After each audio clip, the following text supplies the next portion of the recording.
प्रधानमंत्री नरेंद्र मोदी ने शनिवार को नई राष्ट्रीय शिक्षा नीति के लॉन्च के 3 साल पूरे होने के उपलक्ष्य में यहां आयोजित अखिल भारतीय शिक्षा समागम के उद्घाटन से पहले एक प्रदर्शनी का दौरा किया। इस दौरान पीएम मोदी ने छोटे बच्चों से बातचीत की। 2 दिवसीय अखिल भारतीय शिक्षा समागम पुराने प्रगति मैदान स्थित भारत मंडपम में आयोजित किया जा रहा है। पीएम मोदी जैसे एक प्रदर्शनी में पहुंचे, वहां मौजूद छोटे बच्चों ने देखकर खुश हो गए और पास जाकर पीएम को नमस्ते कहा। इसके बाद पीएम ने बच्चों के साथ प्रदर्शनी का दौरा किया और बच्चों द्वारा की गई पेंटिंग को भी देखा। यहाँ पीएम ने बच्चों से पूछा कि मोदी जी को जानते हो आप? इस पर बच्चों ने कहा, हाँ, हमने आपको टीवी पर देखा है। नमस्ते, क्या नाम? क्या कर रहे थे यहाँ? नमस्ते नमस्ते नमस्ते। मोदी जी को जानते हो तुम लोग? मैंने आपकी वीडियो टीवी में देखी। कहाँ देखा था? मैंने भी टीवी में? क्या करता था मैं टीवी में? मैंने आपका फोटो देखा था। क्या क्या देखा था टीवी में? क्या नाम तेरा? यहाँ क्या खेलते हो तुम लोग? दिखाओ मुझे क्या करता हो, दिखाओ चलो। नीति में ट्रेडिशनल नॉलेज सिस्टम से लेकर फ्यूचरिस्टिक टेक्नोलॉजी तक उसको बराबर एक बैलेंस वे में उसको अहमियत दी गई है। प्राथमिक शिक्षा के क्षेत्र में नया पाठ्यक्रम तैयार करने के लिए, क्षेत्रीय भाषाओं की पुस्तकें लाने के लिए, उच्च शिक्षा के लिए, देश में रिसर्च इकोसिस्टम को मजबूत करने के लिए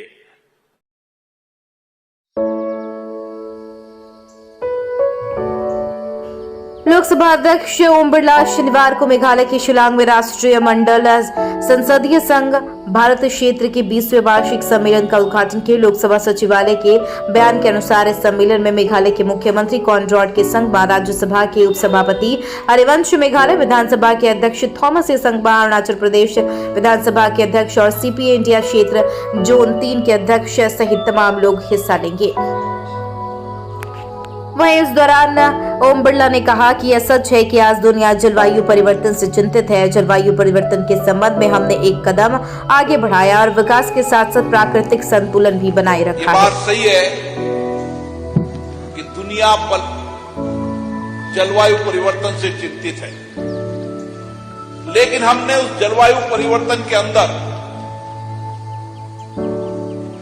दुनिया से एक कदम आगे बढ़कर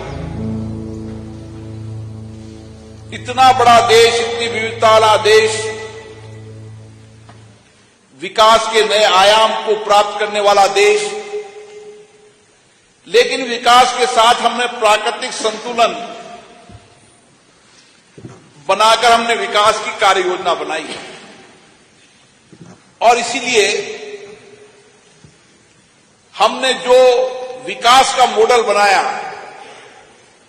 उस विकास के मॉडल में कहीं न कहीं हमारे मूल स्वभाव में ही प्रकृति के नजदीक रहना हमारा मूल स्वभाव रहा है। विपक्षी गठबंधन India national developmental inclusive alliance के घटक दलों के 21 सांसद शनिवार सुबह हिंसा प्रभावित मणिपुर के 2 दिवसीय दौरे पर पहुंचे। ये सांसद जातीय हिंसा से प्रभावित राज्यों में जमीनी स्थिति का आकलन कर रही हैं। यह प्रतिनिधिमंडल अपने आकलन के अनुसार मणिपुर की समस्याओं के समाधान के लिए सरकार और संसद को सुझाव देगा। कांग्रेस नेता राज्यसभा सदस्य सैयद नासिर हुसैन ने कहा कि 16 दल के सांसद राज्य के हिंसा प्रभावित क्षेत्र का दौरा कर रहे हैं और घाटी और पहाड़ी में लोगों से मिलते हुए भी नजर आएंगे। वहीं आपको बताना चले, इस दौरान इंडिया पार्टियों के विपक्षी सांसदों की दूसरी टीम ने मणिपुर के चुराचंदपुर जिले के डॉन बॉस्को स्कूल में एक राहत शिविर का दौरा किया है।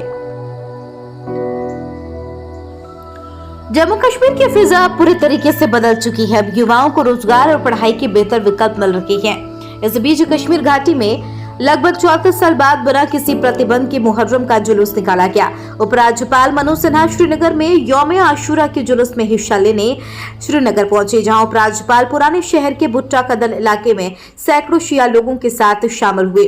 इसके अलावा शनिवार को श्रीनगर में मुहर्रम के शोक काल में 10वें दिन भी जुलूस में भाग लेते नजर आए। दरअसल कश्मीरी घाटी में साल 1989 के बाद बिगड़ते हुए हालातों के कारण मुहर्रम के जुलूस को निकालने पर प्रतिबंध लगा दिया गया था, जिसके बाद अब खुद उपराज्यपाल मनोज सिंह मुहर्रम के जुलूस में शिया लोगों के बीच पहुंचे तो एक अलग ही माहौल देखने को मिला।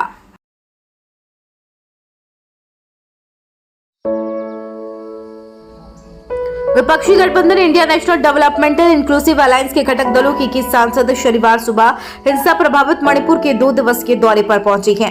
वहीं इस दौरान कांग्रेस सांसद गौरव गोगोई ने कहा केंद्र सरकार कर रही है कि मणिपुर में शांति बहाल हो गई है तो लोग राहत शिविरों में क्यों रह रहे हैं, वे अपने घरों में वापस क्यों नहीं जा पा रहे हैं। अगर पीएम मोदी निर्णय लेते हैं तो हम उनके साथ जाना चाहेंगे। सर्वदलीय प्रतिनिधिमंडल के साथ मणिपुर का दौरा करेंगे। बीते हुए जो दहशत उन्होंने अनुभव किया है, आज भी वो जख्म आज बहुत गहरा है और बहुत कुछ हमको साथ मिलकर करना पड़ेगा ताकि उनके जीवन में हम सुधार ला पाएं।